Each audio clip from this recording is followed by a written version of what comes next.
Hello friends, good day to all. This is Valia and I am verified educator at an academy. So friends, मैंने आप लोगों के लिए net में research का कोर्स चल रहा है हमारा, जो कि नेट कैटेगरी के लिए बहुत ज़्यादा इंपॉर्टेंट है। जो बच्चे नेट के एग्जाम्स देंगे अब, जो कि मई में आपका ऑलरेडी डिक्लेयर हो चुका है कि मई से आपके 2 मई से आपके नेट के एग्जाम स्टार्ट हो जाएंगे।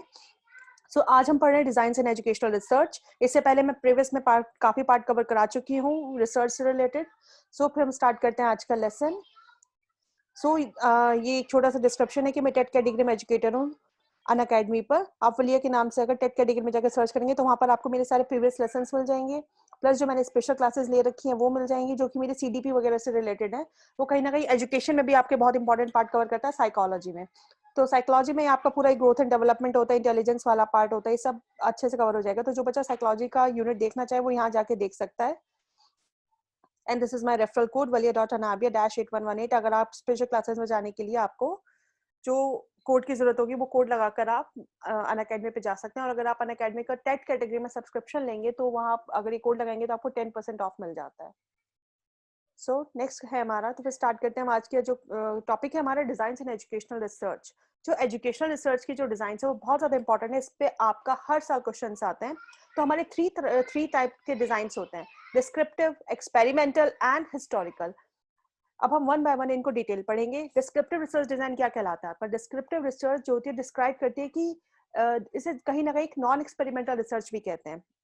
क्यों कहते हैं? क्योंकि ये डील करती है रिलेशनशिप, किस चीज के साथ रिलेशनशिप, वेरिएबल्स के बीच में जो एक रिलेशनशिप होता है, the testing of hypothesis and the development of generalisations and the principles और theories that have universal validity, जिनकी अपनी एक यूनिवर्सल वैलिडिटी होती है थ्योरीज की, उनके साथ किस तरह से ये रिलेट करती है, किस तरह से ये डील करती है। Descriptive research investigate phenomena in their natural setting. जो आप डिस्क्रिप्टिव रिसर्च करते हो, जो एक इन्वेस्टिगेट करते हो उसके अंदर फिनोमिना, वो एक नेचुरल सेटिंग में होता है। इसके अंदर कहीं ना कहीं मेजरमेंट्स, क्लासिफिकेशन इन्वॉल्व होते हैं, कंपैरिजन किया जाता है, इंटरप्रिटेशन किया जाता है। डिस्क्रिप्टिव रिसर्च जब हम बनाते हैं अपने रिसर्च के लिए, अपने रिसर्च टॉपिक या अपनी रिसर्च प्रॉब्लम को सॉल्व करने के लिए, सो जो डिस्क्रिप्टिव रिसर्च होती है वो अपने आप में 3 पार्ट्स में डिवाइडेड है।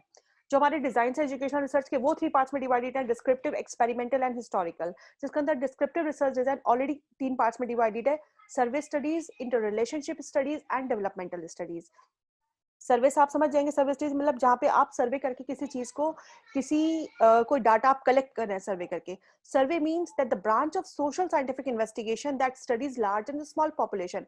कि आप एक डाटा ले रहे हो एक लार्ज पॉपुलेशन का या फिर एक स्मॉल पॉपुलेशन का, जिसमें से आप उसको सिलेक्ट कर रहे हो, उन सैंपल्स पे आप स्टडी कर रहे हो जो आपने एक पॉपुलेशन से निकाला है, to discover the relative incidents, distribution and interrelations of sociological. मतलब आप किस चीज का सर्वे कर रहे हो, किस तरह से आपने अपने डाटा को कलेक्ट किया है एक बड़ी पॉपुलेशन से, टारगेट करके एक पॉपुलेशन को, उसमें से आपने कुछ लार्ज और स्मॉल पॉपुलेशंस के सैंपल्स बनाए हैं। फिर आप उन सैंपल्स को स्टडी करोगे कि क्या इनके अंदर क्या रिलेटिव इंसिडेंट्स हैं, किस तरह से इनको डिस्ट्रीब्यूट किया जाएगा, क्या इनका आपस में एक दूसरे के साथ इंटर रिलेशन है, क्या इनके सोशियोलॉजिकल और साइकोलॉजिकल वेरिएबल्स हैं।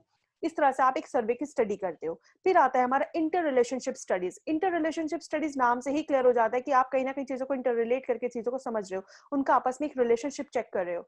The studies that endeavor to discover relationship between various facts of the existing phenomena। क्या आप अगर किसी एग्जिस्टिंग फिनोमिना का रिलेशनशिप को चेक करने के लिए करते हो तो आपका इंटर रिलेशनशिप स्टडीज में आता है। ये कहीं ना कहीं to they attempt to trace relationship between the facts that will provide deeper insight. मतलब अगर आप किसी चीज को बहुत डीपली देखना चाहते हो, किसी की इनडेप्थ स्टडी करना चाहते हो, तो उसकी रिलेशनशिप के बीच में किस तरह से क्या रिलेशन है वो आपको चेक करना है। तो कहीं ना कहीं जो हमारी इंटर रिलेशनशिप स्टडीज होती है इसके अंदर भी हम कहीं ना कहीं कॉज एंड कंपैरेटिव करके देखते हैं। मतलब आप क्या क्या कॉज है, चीजों को कंपेयर करके स्टडी करना, चीजों को कोरिलेट करके प्रिडिक्ट करके उनकी स्टडीज करना, या क्रॉस कल्चर या फिर कंपैरेटिव स्टडीज करके देखना। तो ये आपका कहीं ना कहीं इंटर रिलेशनशिप स्टडीज में आता है कि आप चीजों को कैसे चेक कर रहे हैं, फैक्ट्स को कैसे चेक कर रहे हैं, कैसे अपने कॉजेस को आप कंपैरेटिव स्टडी करके चेक कर रहे हैं, चीजों को अपनी स्टडी को आप कैसे कोरिलेट कर रहे हैं, फिर किस तरह से आप प्रिडिक्ट कर पा रहे हैं। तो ये सब आपका इंटर रिलेशनशिप स्टडीज में आता है। देन आता है डेवलपमेंटल स्टडीज। डेवलपमेंटल स्टडीज अपने नाम से क्लियर हो रही है कि डेवलप करना, किस चीज को, डेवलपमेंटल चीज को चेक करना। जेनेटिक स्टडीज भी हम इसको बोलते हैं।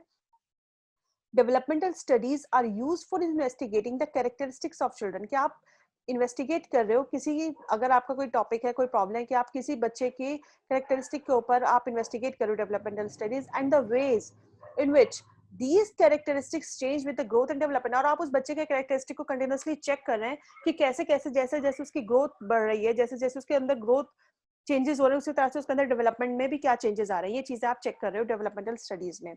द पर्पज क्या होता है हमारे जेनेटिक और डेवलपमेंटल स्टडीज का, कि डिस्कवर करना कि क्या ओरिजिन है उसका, क्या डायरेक्शन है, क्या ट्रेंड्स है, क्या पैटर्न है, किस पैटर्न से बच्चे के अंदर डेवलपमेंट हो रहा है, कहाँ बच्चे की ग्रोथ चल रही है, कहाँ बच्चे की ग्रोथ किस एज में खत्म हो रही है, डिक्लाइन हो रही है, with a more recent interest in causes and the interrelationships as factors affecting growth. ऐसे कौन से फैक्टर्स हैं, कौन से कॉजेज हैं जिसकी वजह से बच्चे की ग्रोथ पे अफेक्ट पड़ रहा है, फिर चाहे वो पॉजिटिव अफेक्ट है या नेगेटिव अफेक्ट है, ये सब चीजें जब आप चेक करते हैं देन ये आपका डेवलपमेंटल स्टडीज में आता है. The genetic and the developmental studies अलग अलग फॉर्म्स में देखी जाती है. जब आप बच्चे की सिर्फ ग्रोथ चेक कर रहे हैं, ग्रोथ स्टडीज में, फॉलोअप स्टडीज में जब आप एक प्रॉपर पैटर्न लेके किसी चीज को फॉलो अप कर रहे हैं, कोई कॉस्ट चेक कर रहे हैं या फिर आप ट्रेंड चेक कर रहे हैं. अब हमें एक थोड़ा छोटा सा मैंने इनको आगे डिस्क्रिप्शन में दिया हुआ है ताकि आपको अच्छे से क्लियर हो जाए. जो ग्रोथ स्टडीज होती है उसमें हम क्या चेक करते हैं, are used to seek knowledge of the nature and the rate of changes that takes place in human organism. कि एक ह्यूमन ऑर्गेनिज्म के अंदर किस तरह से उसके जो हमें उसकी नेचर का पता चल जाता है, कैसे उसके अंदर चेंजेस हो रहे हैं, किस रेट पे उसके अंदर चेंजेस हो रहे हैं. इससे हमें ग्रोथ स्टडीज में ये पता चल जाता है. कहीं ना कहीं हम चीजों को क्रॉस चेक करके देख सकते हैं. लॉन्गिट्यूडनल स्टडीज हमारी लॉन्ग टर्म स्टडीज होती है जिसमें आप, क्योंकि अब आप किसी की ग्रोथ चेक कर रहे हो ना, तो आप बचपन से आप देख रहे हो कि बचपन में उसके साथ क्या प्रॉब्लम थी, 5 इयर्स के साथ क्या प्रॉब्लम थी, 10th में आया तो उसकी ग्रोथ कैसी थी, 10 जब वो 12 साल का हुआ तब उसकी ग्रोथ कैसी, 14 ईयर्स में जाकर उसकी ग्रोथ बंद हो गई, डेवलपमेंट हो गया उसका. तो मतलब ये सब चीजें लॉन्गिट्यूडनल स्टडीज, जब आप लॉन्ग टर्म किसी चीज के ऊपर स्टडी करते हो. Cross-sectional growth studies, the data are collected at one time from samples of subjects at various period. जब आप अलग अलग पीरियड में एक सैंपल कलेक्ट करते हो बच्चे का एक टाइम में अलग अलग पीरियड को लेके आप उसके सैंपल्स ले रहे हो. लेकिन लॉन्गिट्यूडनल स्टडीज में रिक्वायर्स रिपीटेड मेजरमेंट, मतलब आप बार बार एक ही चीज को मेजर कर रहे हो same over N extended period, एक लंबे पीरियड में, तब आपका लॉन्गिट्यूडनल स्टडीज हो जाता है. अब आती है हमारी, हमने पढ़ा था जो हमारी इंटर रिलेशनशिप डेवलपमेंटल स्टडीज है वो 3 तरह की होती है. बी आती है हमारी फॉलोअप स्टडीज, देन आती है हमारी trend studies.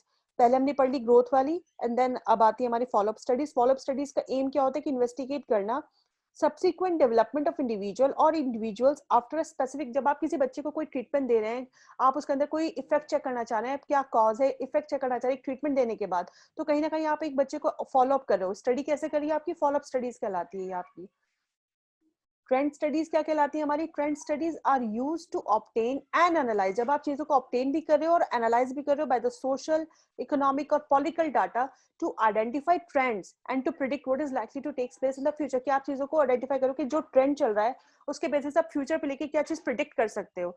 Trend studies are undertaken through documentary analysis. मतलब आप किसी डॉक्यूमेंट्री को एनालाइज कर रहे हो, किस तरह के सर्वेज हो चुके हैं रिपीटेड इंटरवल्स में, आप उन सब चीजों को चेक करके आप ट्रेंड स्टडीज का रिजल्ट निकाल सकते हैं. ये हमारी ट्रेंड स्टडीज कहलाती है. तो ये था हमारा डिस्क्रिप्टिव डिजाइन जो हमने पढ़ा है बहुत डिटेल में. आप इसको एक बार दोबारा वीडियो को देखेंगे तो आपको अच्छे से क्लियर हो जाएगा. फिर आता हमारा एक्सपेरिमेंटल डिजाइन, डिस्क्रिप्टिव डिजाइन जिसे हम नॉन एक्सपेरिमेंटल डिजाइन बोलते हैं, क्योंकि उसके अंदर हम एक्सपेरिमेंट्स नहीं करते, वहां हम फॉलो अप करते हैं, कोरिलेशन देखते हैं, इंटर रिलेशनशिप देखी जाती है. लेकिन जो हमारा एक्सपेरिमेंटल आता है, एक्सपेरिमेंटल क्योंकि इसमें आप कंट्रोल भी करोगे, आप अपने जो आप रिसर्च प्रॉब्लम ले रहे हो, जिस तरह के आप वेरिएबल्स ले रहे हो, मैनिपुलेट भी करोगे, ऑब्जर्व भी करके देखोगे और रेप्लिकेशन भी करोगे. So the experimental research describes what will be when certain variables are carefully, मतलब जब आप चीजों को बहुत केयरफुली ले रहे हो, चीजों को बहुत कंट्रोल करके ले रहे हो, क्योंकि आपको अपने डाटा को मैनिपुलेट भी करना है.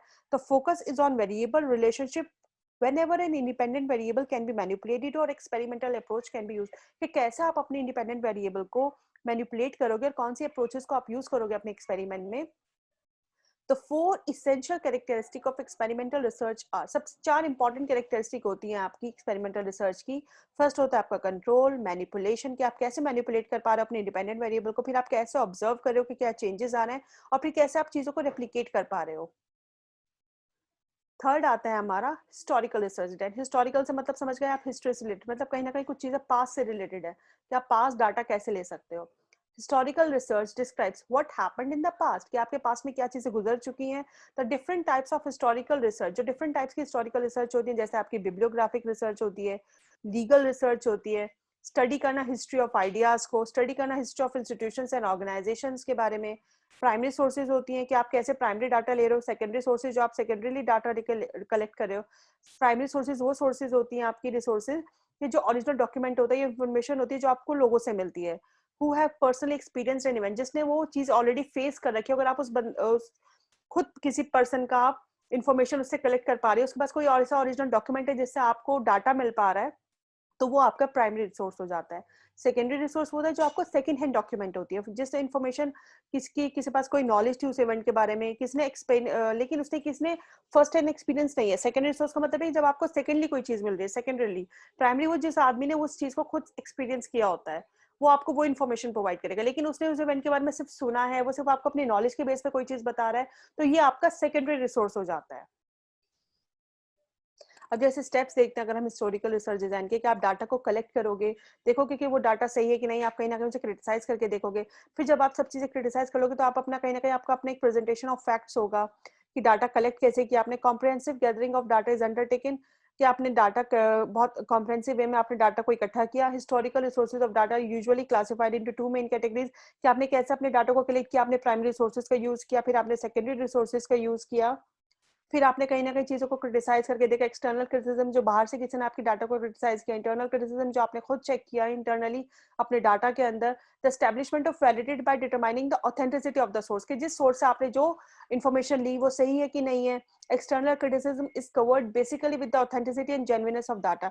एक्सटर्नल क्रिटिसिज्म बेसिकली जो कवर्ड होता है उसी बेस पे कवर होता है कि जो आपने डाटा लिया है, जो आपने इन्फॉर्मेशन ली है, वो ऑथेंटिक है कि नहीं, वो जेन्युइन है कि नहीं। Internal criticism, the determination of reliability by correctly interpreting the contents of the documents. कि internal criticism वो होता है कि जो आपने डाटा कलेक्ट किया था उसका वो डाटा आपका रिलायबल है कि नहीं है, उसके अंदर वैलिडिटी चेक करनी है आपको कि आप उसे इंटरप्रेट, उसके कंटेंट्स को जो उसके डॉक्यूमेंट के अंदर आप किस तरह से आपने उसको इंटरप्रेट किया है, ये आपका इंटरनल क्रिटिसिज्म में आता है। आप कैसे डाटा को अपने प्रेजेंटेशन ऑफ फैक्ट्स आप कैसे कर पा रहे हैं आफ्टर इवैल्यूएटिंग। जब आपने अपने डाटा की ऑथेंटिसिटी और उसकी एक्यूरेसी चेक कर ली, तो researcher must bring the material together to analyse it. तब आप उसको मटेरियल को बहुत अच्छे से एनालाइज करेंगे, फिर आप अपने फैक्ट्स को प्रेजेंट करेंगे।